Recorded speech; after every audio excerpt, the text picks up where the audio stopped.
બાપ દીકરીને ધંધો છે કે નહીં કાઈ? ઉઠા તયું ના નકરી ટીવી જોવો છો. એમને તાર રજાનથી અમાર પાસે ધંધો કરાવવો છે. એક દિવસ ઘેરે હોય એમાં બપોર લગી તારા ઘરના કામ હોય એમાં ને એમાં બપોર પડી જાય. બપોર પછી શાંતિથી કલાક 2 કલાક ટીવી જોયું એમાંય તને વાંધો છે. એમને ટીવી જો તો આ મોબાઈલ માં કોમ્પ્યુટર માં કાકા ઓનલાઈન ના બધા ધંધા આવતા હોય એમાં તમારો મગજ આપતા હોય તો આ ટીવી નકરો ઘા કરો મગજ. માણાના આદમી આ કોમ્પ્યુટર માં મોબાઈલ માં જોઈને કેવડા ધંધા મેરાસ કરવા એ ખબર તમને? મને ખબર જ છે બધે એ બધાય કેવા ધંધા કરે છે ને ઈ. અને મગજ હાંકવાની વાત કરશો તો તારો મગજ કેટલી જગ્યાએ હાલે છે ઈ કેતો.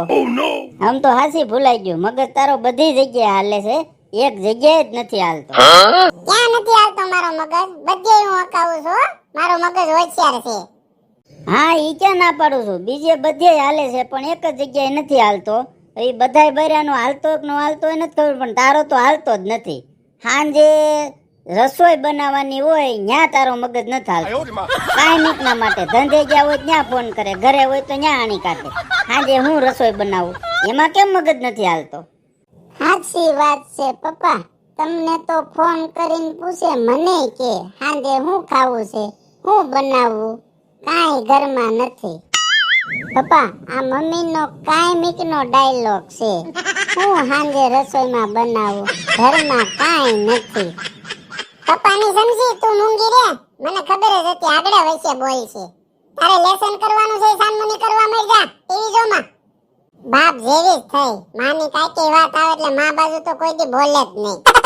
મારી દીકરી સમજેલી છે, હાસુ હોય ને એ બાજુ બોલે.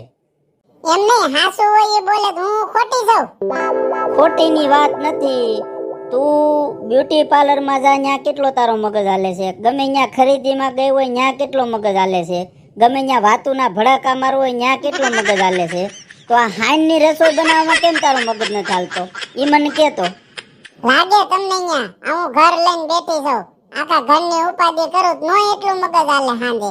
તમને ખબર છે ગમે એ વસ્તુ બનાવ તમને એકઈને ભાવે છે કા તમને નો ભાવતી હોય કા તમારી લાડલીને નો ભાવતી હોય. મારે બનાવવું એટલે તો હું તમને પૂછીને બનાવું. તું અમને હાનની રસોઈ બનાવવાનું પૂછશો એ વાત હાસી, પણ અમે જેદી કીધું હોય કે આ રસોઈ બનાવી ઈ તે કેદી બનાવી કેતો. તું ખાલી પૂછ જ છો, અમે કેવી કોઈ દી રસોઈ બનાવી? ડોળા કાઢ કે નો કાઢ, જે હાસુ છે ને ઈ કહું છું. ડોળા નો કાઢે, તમે રસોઈ બનાવવાની કીધી હોય ને કેદી મહેનત બનાવી એમ કહો તો પાછા વાંયથી મને ખોટી પાડતા. એમ નહીં, આટલા તમને હાસઈ, તમારું એટલું ધ્યાન રાખી, તમારી એટલી બળતરા કરી, તમને મનગમતી વસ્તુ બધી ભાવે ઈ બનાવી, મનગમતા કપડા તમને લઈ દઈ, તમારી હારે ને હારે રહી, આખો દી તમારી બળતરા કરી, તો તમારે અમને આવો જવા દેવાનો? એમને આટલી બધી અમારી બળતરા કર તો આ શરીર તો વધે જાય છે, પતલી કેમ નથી પડતી? એવું કઈ નથી, બળતરા કરે માણા પતલું પડી જાય.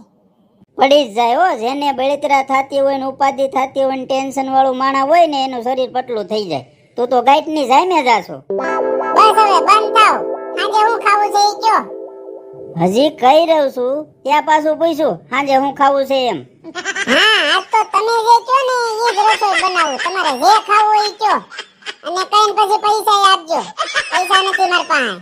અને હવે તમારે છે ને કાયમિક મને હે ને પોકેટ મની આપતી જવી જોઈએ. મારી પાસે પૈસા ન હોય, બધી વસ્તુ ઘરમાં લઈ પૈસા જોઈએ કે નહીં? Pocket money? એની પોકેટ મની? કેમ આ કાયમિક શાક બકાલું ને બધું લેવું હોય એમને આવે છે? મારી પાસે પૈસા હોય? નો હેણે હોય પૈસા, મને બધી ખબર છે.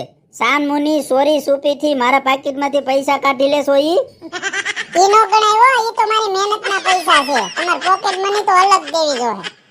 ચોરી કરી મહેનતના પૈસા? હા મહેનતના પૈસા હોય ને, કેટલી ધ્યાન રાખીને ચોરી કરવી પડે. તમને ભાળી જાન પકડી લ્યો તો ઈ મારી મહેનતના પૈસા છે, એ તો હું કોઈને દેવાની નથી, વાપરવાની નથી. એ મારે તને હું કેવું, તું છે ને તારે લેવાનું હોય ને માર્કેટમાં લઈ આવી જા, ખોટી મગજમારી કરીમાં મારી આરે. મગજમારી કાઈ નથી કરતી, તમારે હાનની રસોઈનું નો કેવું હોય ને તો હું મારી રીતે બનાવે અને છે ને બાપ દીકરી બે ગળસી લઈ ગયો. હા તું જા માર્કેટમાં ખરીદી કરી આય, તું જે બનાવે ને એ અમે ખાઈ લેવું, મારે તારે યાર મગજમારી નથી કરી. અમને શાંતિ ટીવી જોવા દે, જા હાલ. જમવાનું પૂછી તે પૂછતા નથી અને પૂછી તો જવાબ દે નહીં, આપણે રસોઈ બનાવે તો મોઢા બગાડશે. હાણાને ક્યાંય પુગાતું જ નથી. એ હવે જા મારી માં, હું થાકી ગયો છું તારાથી. જોયું ને તમે, આવા આપણી બાયુના નખરા હોય. તમારે આવા નખરા છે કે નહીં કમેન્ટમાં જરૂર કહેજો. હું તમારો જીગર. દોસ્તો વિડીયો સારો લાગ્યો હોય તો લાઈક કરજો, કમેન્ટમાં જરૂર કહેજો કેવો વિડીયો લાગ્યો, અને બધા લોકો સુધી પ્લીઝ વિડીયો શેર કરજો. નવા હોય તો મારી ચેનલને સબસ્ક્રાઈબ કરવાનું ભૂલતા નહીં. આવજો બધા. જય શ્રી કૃષ્ણ, જય માતાજી.